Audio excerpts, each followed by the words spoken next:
आपने अपने कैमरे खड़े कर रखे, अपनी वीडियोग्राफी हो रही है, हमारी तरफ से कौन सा प्रतिनिधि था भैया? आपने कौन सा हमारे 4 मेंबर खड़े किए कि यार ये संघर्ष कर रहे हैं, इन 4 मेंबर को हम खड़े कर रहे हैं और ये पर्ची आपके सामने डाल रहे हैं? कौन बताओ मेरे को 4 जने आपने कौन से 4 जनों को खड़ा किया और बोला कि ये पर्ची हम आपके सामने डाल रहे हैं और उसके बाद इसको लॉटरी किया जाए? जो मेंबर यहाँ से बनाया गया आप उनसे संतुष्ट नहीं है?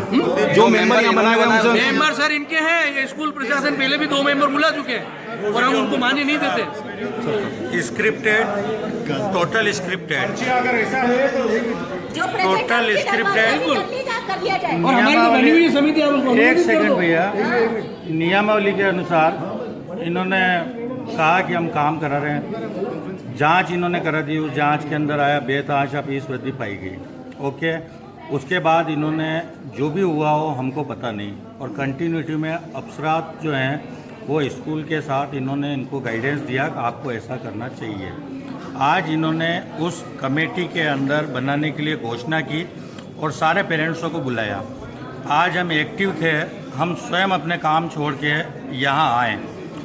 जो एक्टिव नहीं हैं उनके नाम इन्होंने निकाले और उसके बाद किसी को भी ये मौका नहीं दिया गया कि वो कुछ बात कहे कि आज हम उनको मिल तो सके। मेरे बच्चे की एक और प्रॉब्लम है, मैं उन कमेटी वालों को कहना चाहता हूँ, सर मेरी ये रिक्वेस्ट आगे पहुँचाई है, मैं किसको बोलूँ? मिश्रा सर ने यहाँ तक कह दिया कुछ लोग इस स्कूल के अंदर डिस्टर्बेंस फैला रहे हैं। अगर आज हमने डिस्टर्बेंस फैलाया होता तो क्या ये ऐसी मिसाल बनती कि आज इस तरीके से डीओ साहब के सामने और पर्चियाँ डाली जाती? कुछ न कुछ, कहीं ना कहीं कुछ तो था। आपके जिन लोगों ने आंदोलन किया था उन आंदोलनकर्ताओं में से किसी भी व्यक्ति के समक्ष एक भी नहीं निकलेगी, नहीं निकलेगी। ये हम सोच के आए, मैं सोच के आया। अब ये संयोग हो सकता है लेकिन मैं सोच के आया क्योंकि स्क्रिप्टेड थे, है ना? जो हर जने के पास इतना समय नहीं होता है, किसी के छात्र विषय के मैं सक्षम हूँ, लेकिन छात्रों का जो हित आया, मैंने कहा इस काम को करेंगे। और इस काम को करने के लिए हर पेरेंट्स को मैंने कभी तकलीफ नहीं दी कि जब है हमने फॉरवर्डिंग की, और आज उसकी स्टेज ये है कि इन्होंने जांच कराई। हम जब आए तो हमको अपराधी की तरह एक एक को कि आप वहाँ से स्लिप लाइए, आप कौन सी क्लास में हैं, किसको अंदर जाना और किसको नहीं जाना वो इनके तय किया हुआ।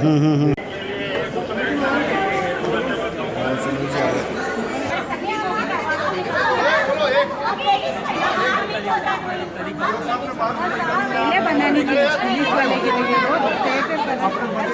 शांत हो गए।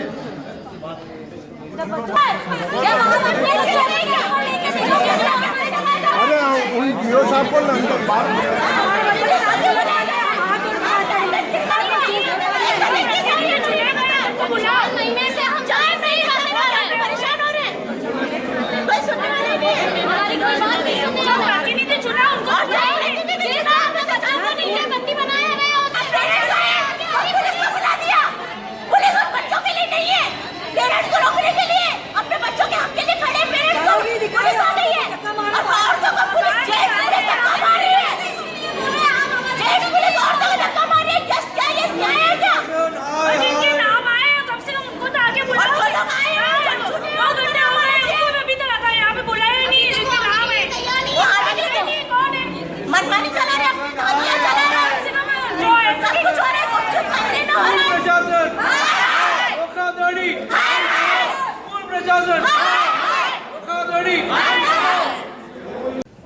हमने बिल्कुल ही सभी पेरेंट्स को 50,000 रुपये रिसिप्ट लगाई है, ठीक है, और उनके लोटरी सिस्टम से निकाला है, ठीक है, और उनकी वीडियोग्राफी कराई है।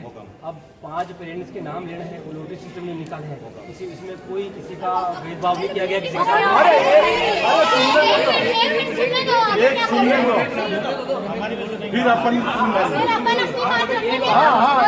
अधिकारी मोदी ने बताइए कि बिल्कुल ही लोकतांत्रिक तरीके से वीडियोग्राफी कर करके बच्चे से लोटरी निकलवाई है।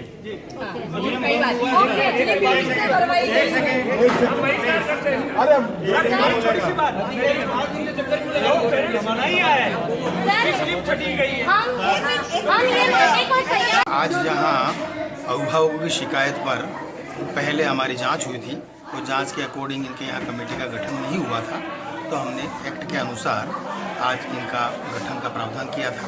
और उसके तहत जैसा कि निर्देश हैं और उसमें लिखा हुआ है, उसी के अकॉर्डिंग आज लॉटरी निकाली जानी थी।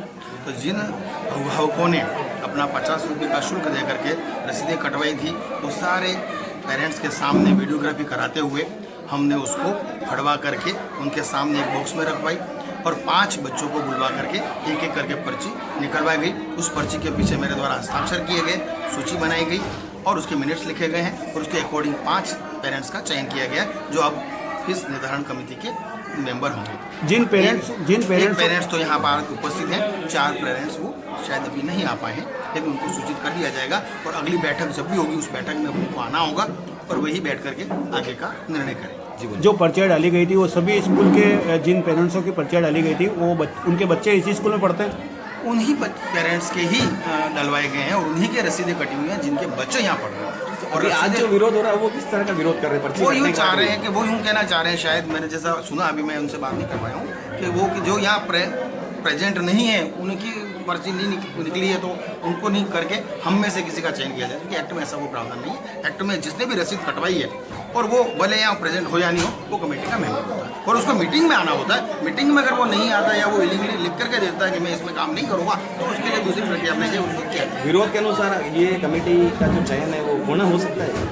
नहीं, अगर इनको कोई शिकायत है तो हम हमसे ऊपर जो अधिकारी बैठा उनसे अपील करें, उसकी प्रक्रिया को अगर वहाँ से कोई निर्देश मिलेगा उसके बाकी हमने जो किया वो बिल्कुल पारदर्शिता के एक्ट के अनुसार किया। स्कूल प्रशासन के द्वारा जो प्रक्रिया बनाई गई उसका विरोध हो रहा है और बच्चों के भविष्य से खिलवाड़ हो रहा है, तो जो आपका विभाग है वो किस तरह की कार्रवाई कर सकता है इसमें? हमारे पास तो अगर कोई भी शिकायत फिर भी आएगी तो हम पुनः जांच करवाएंगे और नियमानुसार जो भी कार्रवाई की जानी होगी उसमें कराएंगे, उसमें कहीं दिक्कत नहीं होगी। आखिरकार इस तरह की प्रक्रिया को बनाने की आवश्यकता क्यों पड़ रही है? वो तो राज्य सरकार की पॉलिसी का मैटर है, वो आपने लिए नहीं, पूरे राजस्थान में एक जैसा एक्ट लागू हुआ और सभी के समान रूप से लागू है। क्या विभाग ने वाकई में एक्ट की जो धारणा और अवधारणा थी उसकी पालना स्कूल वालों से नहीं कर रही, इसीलिए ये मामला स्टार्ट हो गया है? नहीं, वो तो स्टे लगा हुआ था, स्टे हटने के बाद से अभी प्रक्रिया शुरू हो गई और अब इस सत्र से सभी के लिए अनिवार्य है, किसी एक स्कूल के लिए नहीं, सभी को इसकी पालना करनी है। ये प्रक्रिया अगर ऐसे चलती रही तो आने वाले समय तक लंबित भी हो जाएगा मामला, तो बच्चों के भविष्य और शिक्षा से जो खिलवाड़ होगा उसका कौन जिम्मेदार होगा? नहीं, ऐसा कुछ नहीं है। ये प्रक्रिया जिससे शिक्षण बाधित होने की स्थितियां इसमें नहीं है, ये एक अलग से प्रक्रिया है जिसमें पेरेंट्स को इन्वॉल्व किया जाता है, इसमें बच्चों का कोई रोल ही नहीं है। ये तो प्रक्रिया चलती रहेगी जिसमें कहीं शिक्षण बाधित नहीं होगा।